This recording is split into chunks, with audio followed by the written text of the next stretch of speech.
ଅଜ୍ଞାନ ଅନ୍ଧାର କରୁଛନ୍ତି ଦୂର ଶିକ୍ଷା ଦୀକ୍ଷା ସଙ୍ଗେ ଦିଅନ୍ତି ସଂସ୍କାର ସତ୍ୟ ସେ ଶିବ ସୁନ୍ଦର ଗୁରୁ ବ୍ରହ୍ମା ଗୁରୁ ବିଷ୍ଣୁ ଗୁରୁଦେବ ମହେଶ୍ୱର ଗୁରୁ ବ୍ରହ୍ମା ଗୁରୁ ବିଷ୍ଣୁ ଗୁରୁଦେବ ମହେଶ୍ୱର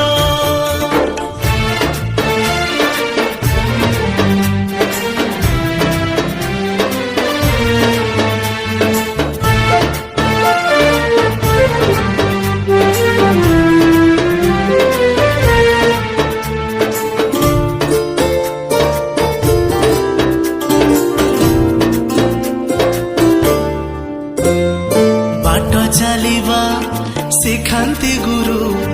ଗୁରୁ କରନ୍ତି ଦୁବକୁ ଦାରୁ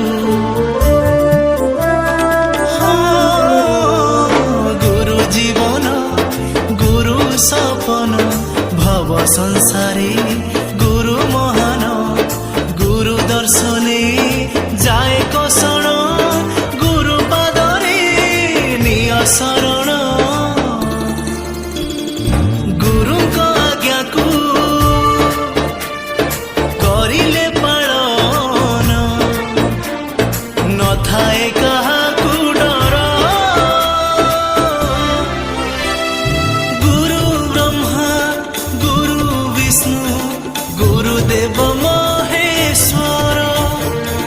ଗୁରୁ ବ୍ରହ୍ମା ଗୁରୁ ବିଷ୍ଣୁ ଗୁରୁଦେବ ମହେଶ୍ୱର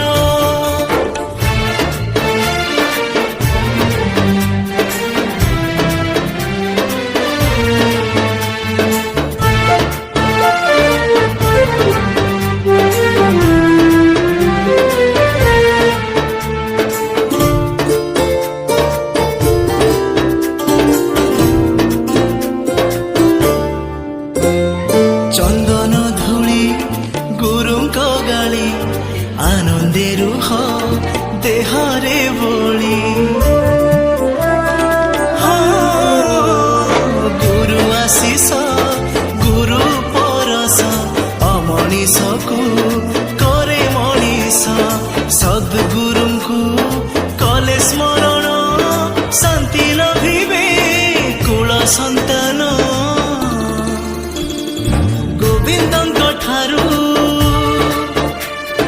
ଗୁରୁଦେବ ବଡ଼ ଜାଣନ୍ତି ଶିଷ୍ୟ ଖବର ଗୁରୁ ବ୍ରହ୍ମା ଗୁରୁ ବିଷ୍ଣୁ ଗୁରୁଦେବ ମହେଶ୍ୱର ଗୁରୁ ବ୍ରହ୍ମା ଗୁରୁ ବିଷ୍ଣୁ ଗୁରୁଦେବ ମହେଶ୍ୱର ଗୁରୁ ବ୍ରହ୍ମା ଗୁରୁ ବିଷ୍ଣୁ ଗୁରୁଦେବ ମହେଶ୍ୱର ଗୁରୁ ବ୍ରହ୍ମା ଗୁରୁ ବିଷ୍ଣୁ ଗୁରୁଦେବ ମହେଶ୍ୱର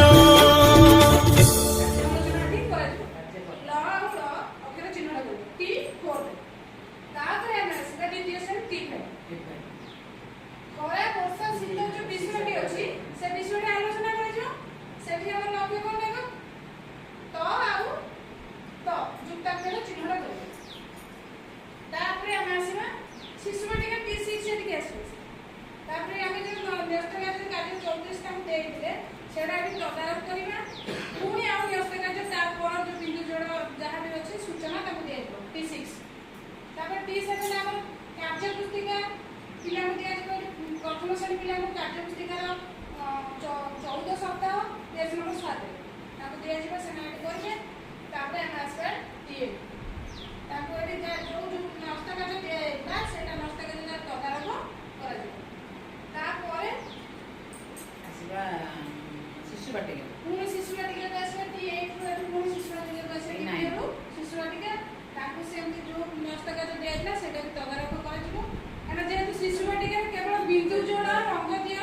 ଏଇ କାମ ଅଛି ତେଣୁ ତାଙ୍କୁ ବେଶୀ କଷ୍ଟ କରିବାକୁ ପଡ଼ିବ ପିଲା ତାଙ୍କର ଗୋଟିଏ ନ୍ୟସ୍ତ କାର୍ଯ୍ୟ କରିସାରିଲା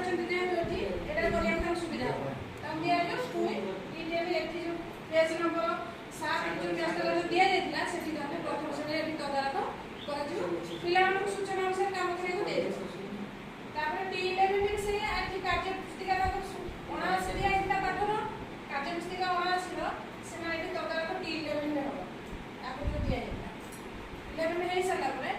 ତାପରେ T12 ଯୋଉଟା ଆସୁଛି ସେଟା ସବୁ ପିଲାଙ୍କ ପାଇଁ ଶିଶୁ ବାଟିକା ପ୍ରଥମ ଦ୍ୱିତୀୟ ଏ ତିନିଟା ଶ୍ରେଣୀ ପିଲାଙ୍କ ପାଇଁ ବଡ଼ ବହି ଆମର ଯୋଉ ଅଛି ସେ ବଡ଼ ବହିର କୁମ୍ଭୀର କୁକୁଡ଼ା ଓ କୁମ୍ଭୀର ସେ ବିଷୟଟା ଉପରେ ପିଲାଙ୍କୁ ଆଲୋଚନା କରାଯିବ। ଗପଟା କୁହାଯିବ, ପିଲାମାନେ ପ୍ରଶ୍ନର ଉତ୍ତର ଦେବେ, ସରଳ ପ୍ରଶ୍ନ ପଚାରି ସେମାନଙ୍କର ଉତ୍ତର ଆଦାୟ କରାଯିବ।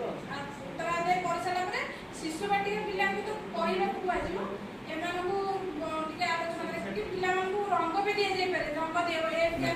ବଡ଼ ବହି ଯୋଉ କୁକୁଡ଼ା କୁମ୍ଭୀର ଗପ ଉପରେ ଆଧାରିତ କରିକି କିଛି ଚିତ୍ର କରିକି ତାଙ୍କୁ ରଙ୍ଗ ବି ଚିତ୍ରକୁ ରଙ୍ଗ କରିବା ରଙ୍ଗ କରାଯାଇପାରିବ। ଏଇଟା T12 ସମସ୍ତଙ୍କୁ